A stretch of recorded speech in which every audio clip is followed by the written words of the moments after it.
પાલિકા દ્વારા રોડ પરના દબાણો દૂર કરાયા છે। શહેરભરમાંથી લારી અને પાથરણાઓ હટાવી લેવાયા છે। મહાનગરપાલિકાની કામગીરી સામે સ્ટ્રીટ વેન્ડરોમાં રોષ વ્યક્ત કર્યો છે। વેપાર ધંધો નહીં હોવાથી રોડ પર વિરોધ કર્યો છે। વેપાર કરવા માટે પાલિકા અલગ અલગ જગ્યા ફાળવી આપવામાં આવે તેવી માંગ કરાઈ છે। આગામી સમયમાં પાલિકા જગ્યા નહીં ફાળવે તો આંદોલન ઉગ્ર બનાવવા ચીમકી અપાઈ છે। મહાનગરપાલિકા તાત્કાલિક કોઈ નિર્ણય લે તેવી માંગ કરાઈ છે। હજારોની સંખ્યામાં રેલી સ્વરૂપે આંદોલનનો પ્રારંભ કર્યો છે। મહારેલી ચોક કિલ્લાથી પ્રસ્થાન કરી પાલિકા કચેરી જવા રવાના થયા હતા।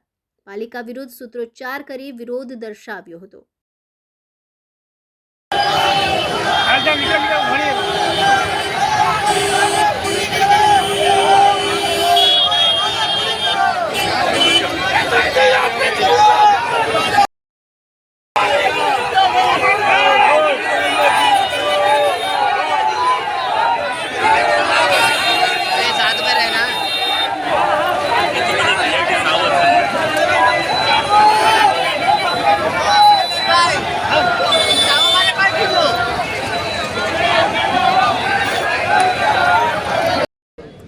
અમારે 1 મહિના અને 10 દિવસથી લારી ગલ્લા જે બંધ થઈ ગયા છે એમાં અમને વૈકલ્પિક જગ્યા આપવામાં આવે, જે વોકિંગ ઝોન બનાવીને બધી લેડીઝો ભાઈ બહેનો જે બી છે એમને જગ્યા આપે અને અમને આવી રીતે અચાનક અમારા ધંધા બંધ નહીં કરાવી દે, એના માટે અમે આજે જઈએ છીએ। કેટલા સમયથી ધંધો બંધ છે અને કેવી રીતે આ બહેનોને તકલીફ પડી રહી છે? અમારો 1 મહિનો ને 10 દિવસ થઈ ગયા અને બહેનોને કેવું છે, બધી બહેનોએ 10,000 20,000ની લોનો લીધી છે, આવાસોમાં ઘર લીધા છે।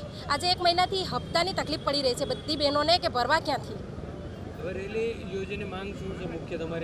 મુખ્ય માંગ અમારી એ છે કે અમે જ્યાં સુધી અમારી જગ્યા ના આપે, અમને કોઈ બી વૈકલ્પિક જગ્યા આપે ત્યાં અમે બધા જતા રહીશું, પણ જગ્યા નહીં આવે ત્યાં સુધી અમે અમારી પોતપોતાની જગ્યા પર ઊભા રહીને અમે ધંધો કરી શકીએ।